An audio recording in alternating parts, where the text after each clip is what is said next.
El siguiente es un podcast de la Universidad CESMA, un proyecto de concientización hacia los derechos humanos acerca de la desaparición forzada en el conflicto armado.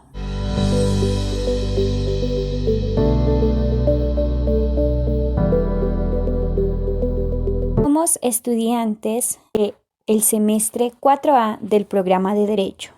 Somos Luz Clarita Anchico, Marjorie Camila Mejía, Sara Valentina Portilla, Melina Andrea Rosero.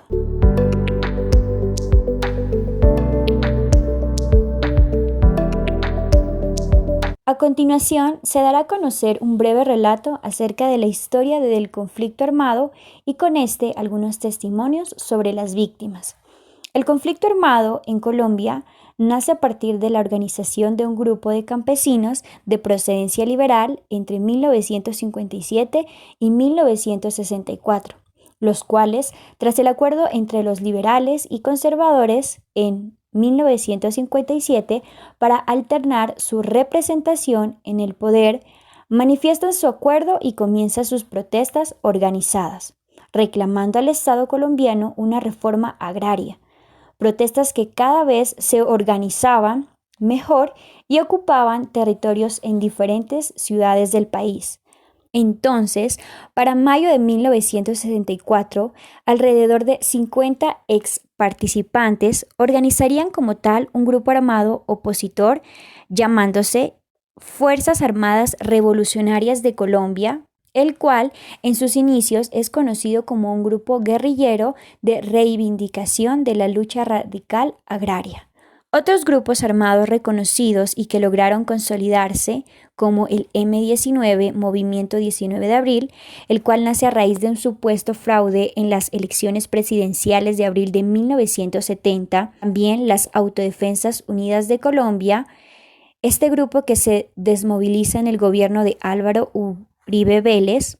También podemos decir que otro factor influyente en el conflicto es el narcotráfico, que en medio de la problemática entre el gobierno y los diferentes grupos armados logra escudarse y no generar alarma mientras toman gran auge de tal manera que posteriormente se convierte en aliado y financiador de diferentes grupos armados. Esta información ha sido tomada de la página web Historia Tierra Colombiana. El conflicto armado, pues, ha permanecido por más de 50 años transformándose en el más largo y violento de la historia, lo que influye directamente en los países vecinos. Esto se atribuye al orden público, social y económico. Aquí se da la lucha de poderes, la pobreza, la inequidad, la exclusión social, la injusticia y la falta de oportunidades educativas. Estos son aquellos factores principales o causantes de la violencia. Este es el motivo por el cual los grupos armados, al margen de la ley, y las Fuerzas Armadas colombianas, como policías y militares, se han alzado en armas y han justificado la violencia como el único medio que existe para transformar y cambiar las desigualdades sociales, actuando en las violaciones de los derechos humanos. Uno de ellos, inminentemente, ha sido la desaparición y el desplazamiento forzado de muchas familias colombianas. La desaparición forzada es, para los familiares de las víctimas de esta violación de derechos humanos, una búsqueda constante que causa dolores que se perpetúan en el tiempo. Es una violación de derechos humanos y una infracción al derecho internacional humanitario con profundo impacto psicológico en aquellos que buscan sin encontrar a sus seres queridos. La desaparición forzada es el delito más atroz que hay, porque con la desaparición forzada uno nunca termina el duelo. Y yo digo que así aparezca el cuerpo a través de los años, nunca uno termina el duelo. No, eso no tiene fin. Por otra parte, el desplazamiento forzado ha desgarrado pueblos y comunidades en toda Colombia desde el inicio y en particular en los últimos 30 años. El éxodo masivo de personas que buscaban escapar de los horrores de la guerra resultó en alrededor de 8 millones de víctimas y se convirtió en una dinámica que no se limitó a zonas rurales del país.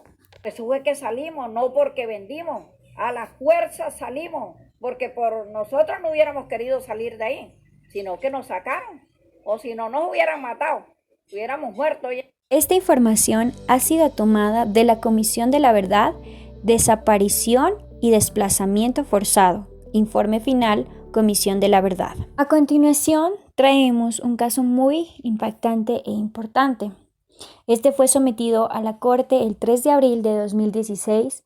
La Comisión Interamericana de Derechos Humanos sometió a la jurisdicción de la Corte Interamericana, donde expusieron este caso, el caso de Víctor Manuel Izaza Uribe, respecto de la República de Colombia. La sentencia de 20 de noviembre de 2018, donde se habla de fondo, reparaciones y costas. La señora Carmenza Vélez nos dará a conocer lo que ha sucedido con un pequeño testimonio. Bienvenida, doña Carmenza. Soy Carmenza Vélez del municipio de Nare, que está ubicado en la región del Magdalena Medio, en el departamento de Antioquia, a orillas del río Magdalena y a unos escasos kilómetros del municipio de Puerto Boyacá. Este tiene una gran relación con la riqueza natural y la proyección industrial y minera, y de ahí salieron grandes empresas muy conocidas como Cementos del Nare S.A. y posteriormente Calcolburos S.A. en el corregimiento de la Sierra. Mi esposo pertenecía a una organización sindical creada por una de estas empresas. Este sindicato se llamaba el Sindicato Único de Trabajadores de la Industria de Materiales de la Construcción. Este tiene sesiones en hartos lugares del país. Aquí organizaban paros, huelgas, y tristemente con el asesinato del presidente hubieron muchos casos donde los miembros de este mismo sindicato eran asesinados. Mi esposo, Víctor Manuel Izaza Uribe, era un hombre trabajador y echado. Llevaba 13 años trabajando en la empresa de cementos Nare S.A. Él era un hombre echado para adelante, pero el 27 de octubre de 1987 lo habían detenido agentes de la subestación de policía en el corregimiento de la Sierra. Le habían dado medida de detención preventiva porque ellos decían que tenía relación con el homicidio de Francisco Humberto García Montoya. Tiempo después, ellos se lo llevaron a la cárcel de Puerto Nare. En la madrugada del 19 de noviembre de 1987, un grupo de entre 8 y 10 hombres armados, algunos de civil y otros con prendas militares, se dice que entraron a la cárcel y dejaron en estado de indefensión y encerrado a los 2 guardianes, y se llevaron a mi esposo y otros 3 detenidos del total de 9 que habían allí. Se los llevaron y hasta el día de hoy no sabemos dónde están. Yo, preocupada, denuncié la desaparición ante el juzgado e inició la búsqueda de mi esposo, para lo cual yo contraté el conductor de un vehículo para que me llevara a partes un poco lejanas, pero es que lo habían amenazado y por eso ya no me ayudó más.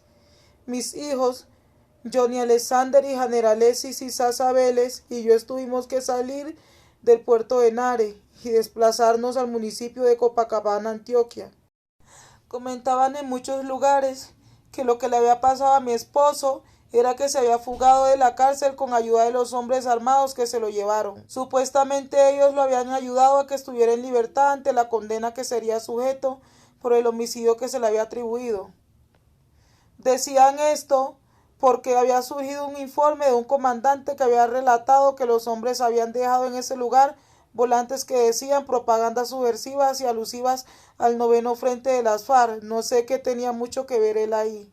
Es cierto, podemos afirmar que para esta época el municipio de Puerto Nare se encontraba fuertemente militarizado al momento de los hechos.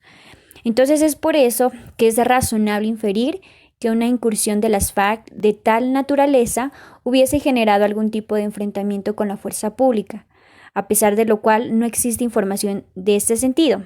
La Corte decía que la información aportada no había sido muy clara o suficientemente respecto a la ubicación de tales bases o estaciones.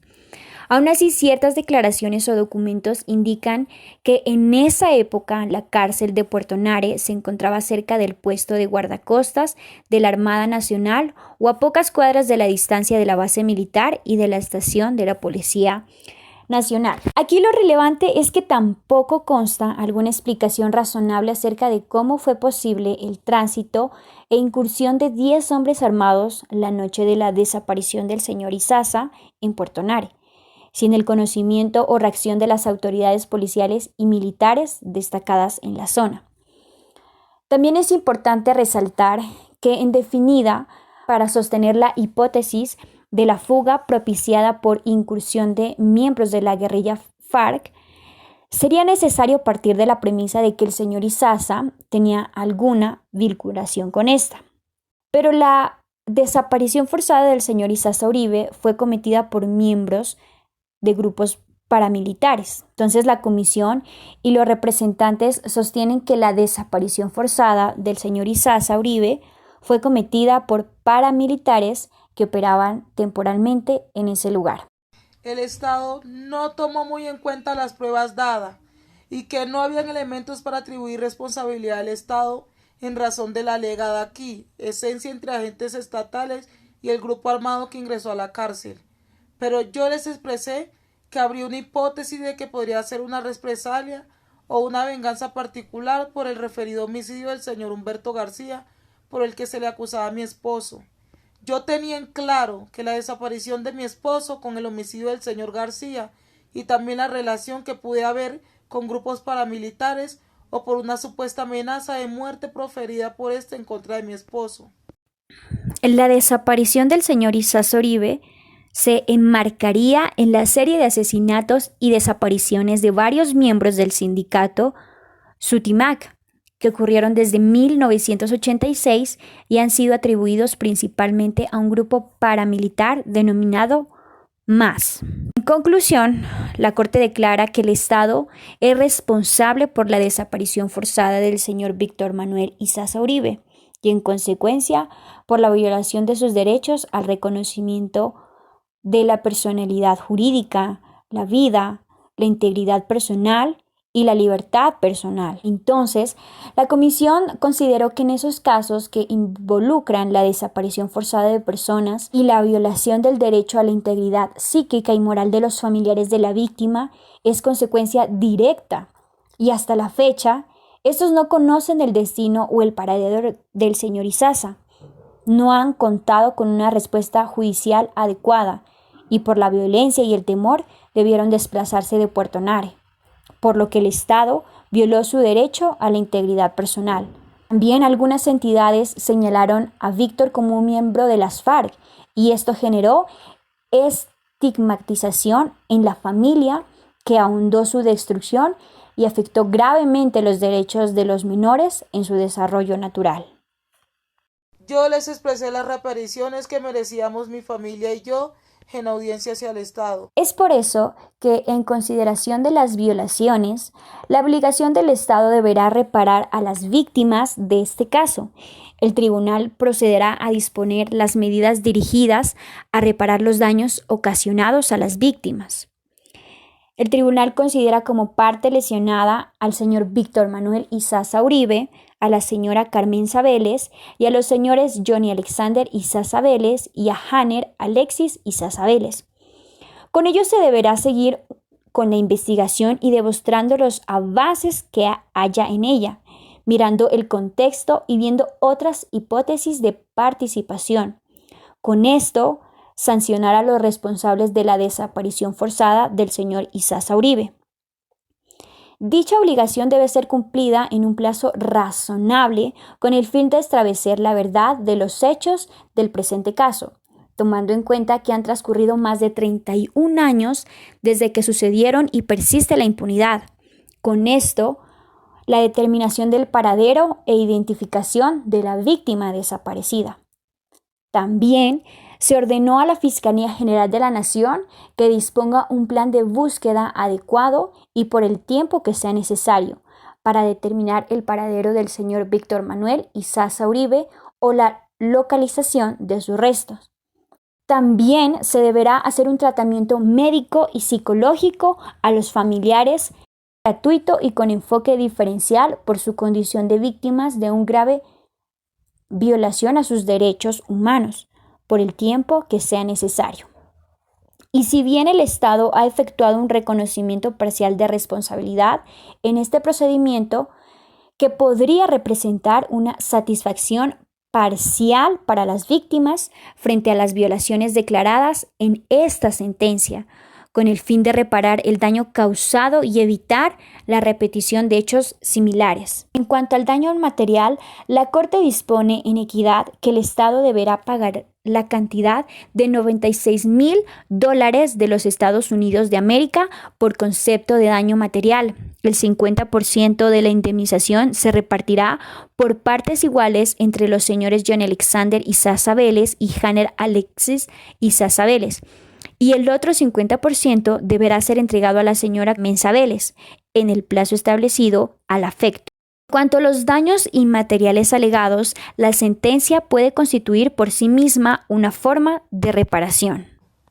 Si bien es cierto y gracias a la comisión, la Corte ha hablado acerca de lo que sucedió con mi esposo y aún las reapariciones que harían en mi corazón y en el de mi familia, no habría reparación total ante su pérdida y la incertidumbre de saber si aún sigue o no con vida. Después de todo ha pasado mucho tiempo y nunca supimos nada de él ni dónde se encuentra. Y el hecho también de desplazarnos de donde vivíamos para ir a otro lugar por las amenazas que recibíamos. Hemos tratado de afrontar todo esto y seguir adelante con nuestra vida.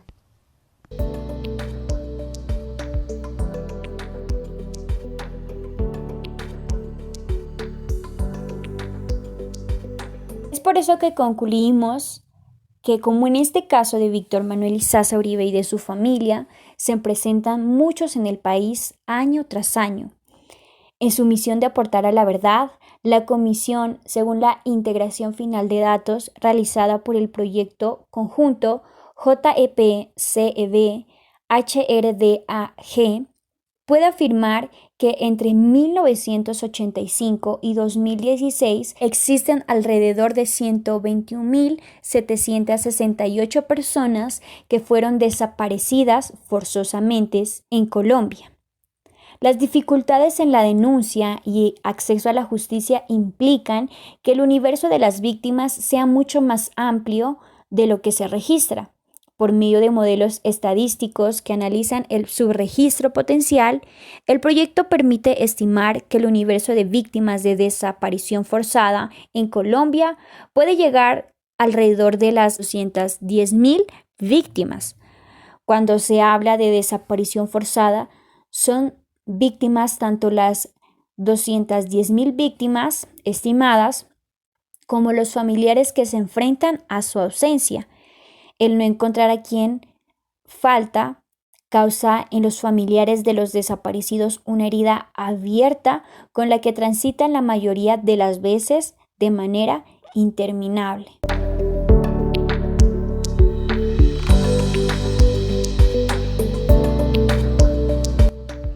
Este fue el podcast acerca de la desaparición forzada en el conflicto armado.